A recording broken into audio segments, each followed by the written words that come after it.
When your father was racing in F1, he raced against Phil Hill, John Surtees, Jim Clark, just to name a few. Who was the driver that you appreciated the most while still racing in F1? Oh, that's a good question. I mean, he had a lot of respect for all the drivers, really. The ones that probably stand out as we talk, Sterling, Fangio, he thought Fangio was another, GOAT. He's such a talent. He said he was amazing behind the wheel.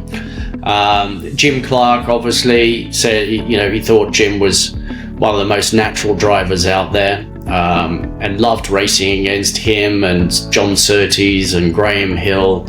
And later on it was, people like Jackie Stewart, it was Jochen Rindt.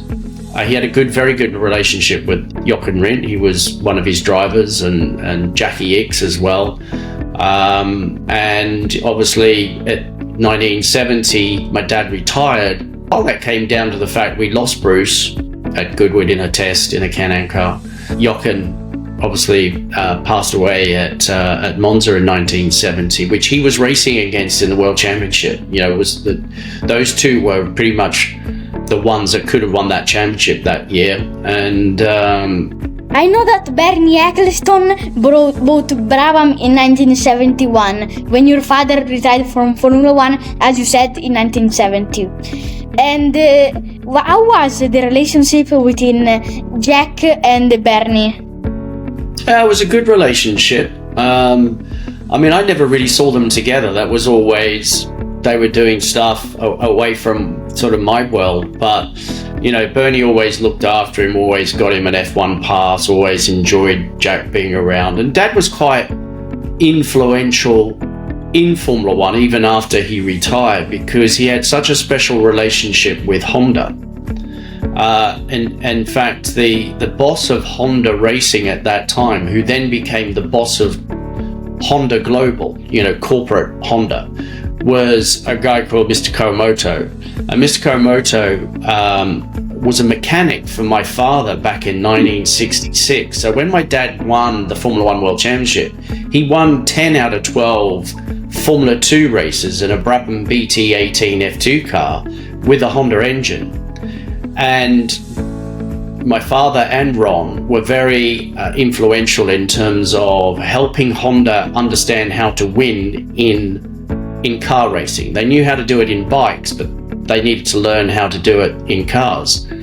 So Dad, later on in his life, certainly around the sort of, let's say the 80s, whenever Honda wanted to go somewhere and do something in Formula One, he would be the go-to person to tell them.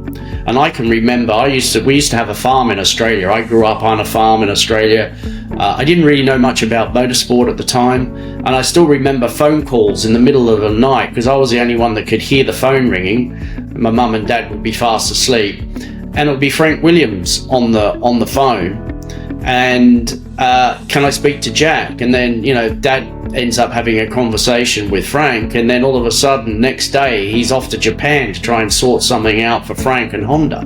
So he still had an involvement in Formula One in the background after he retired. Did your father ever had a possibility to race with Ferrari? Yeah, so there's a lot. To be fair, there's a lot of different stories out there about that period and Dad and Ferrari.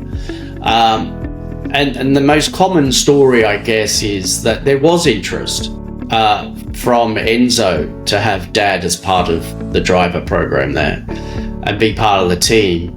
And supposedly, and I can't verify this, but I'm only hearing things from different people, that he did go to Ferrari, but Enzo didn't end up seeing him. Which I think for Enzo, if that did happen, was a big mistake because that just fired up my father even more. And he did say later in his life, he said that the reason I went racing was to beat Ferrari. He had so much respect for Ferrari, and he felt the biggest achievement would be to beat Ferrari, which he did. So in 1959, 60, and 66, so, and 67, with being two-time constructors champions back then. So it was a massive motivation for him, mainly because the huge respect that he had for Enzo and the Ferrari, but it was his motivator. It was the thing that really inspired him to go racing and to win. And if he beat Ferrari, that was a big bucket list tick. Your father retired from Formula 1 in 1970, and your mother wanted all the family to move to Australia because she wanted to keep you and your brothers away from racing. But I guess she did not get the result that she wanted, because you ended up being a driver. And I don't think it was all mum. I think the family definitely had an influence on my father to retire, and we talked about that 1970 year where we lost Bruce and Jochen, and I think from a family point of view, my mum and my father's parents, that was enough. It's time to stop. He was 44, he had a great career, he felt he could continue, and I'm sure he could have done, but he definitely retired at the right time. He was at the peak. He could have won the World Championship in 1970. He had a very strong year. He had some bad luck. He crashed on the last lap in the last corner at Monaco in the lead. He ran out of fuel while leading with half a lap to go at Brands Hatch, and both times Jochen Rindt was behind and won those races. So he was right in the mix. So I can understand why my dad felt he could continue, but the retirement side, for sure, was a lot of family pressure, and he decided that was enough. And then we did go back to Australia as a family. Me and my brothers were never pushed into racing, and I think a lot of that came from my father as well as my mum. So it was both of them. So for us to even have a career, it had to come from us as individuals to go, yeah, this is what I want to do. And for me personally, I didn't know anything about racing until I left school at 16 and was going off to a agricultural college. I went to school in the whole agricultural way to learn about farming, because we had a 4,500 acre farm, and I was being groomed to be a farmer. My two brothers were racing at that time, and I knew nothing about racing. My passion was football, soccer, when I was a young kid. That's what I wanted to do, and I was happy with a football and a skateboard. That was it. That was my happiness. I know that in 2009 you ended up winning the 24 hours of Le Mans with Peugeot, and your teammates were Marc Genet, that became an F1 driver, and also Alexander Wurz.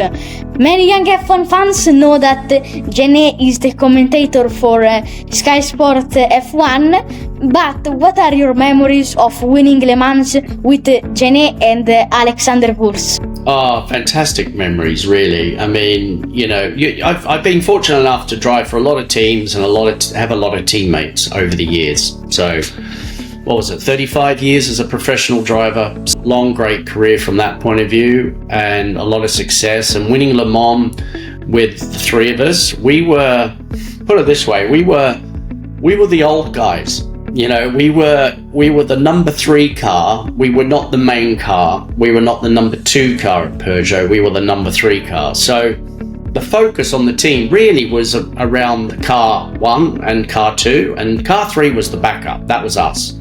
We were the experienced guys, and we just played a slightly different game to everybody else in the team. We focused on what we felt was important. Yes, speed is important too, but we needed to make sure that the car was reliable. And I'd done enough Le Mans to know that you win Le Mans by having the least amount of time in the pits, which means no contact, no damage, no nothing. And we had actually, funny story, we noticed actually, on the front of the car, you have a front splitter, which generates the downforce on the front. And we noticed when you go over the curves that actually the outer edges were starting to break. Now at Le Mans, you're doing over 200 mile an hour 4 times. There's a lot of speed and a lot of wind hitting that car. So if you've got any sort of damage like that, it's going to create more damage. So we decided that we would not hit those particular curves that could damage it. It meant we lost a little bit of lap time, but our teammates kept having to come into the pits and replace the front splitter because they were going flat out. We took a slightly different strategy. We ended up in the front at the end of the race and winning. So it kind of worked well, and it really bonded us as three of us. Every time we see each other, we always say, "You're right, winner. Hello, winner. How you doing, winner?" And we always represent that from our victory at Le Mans together.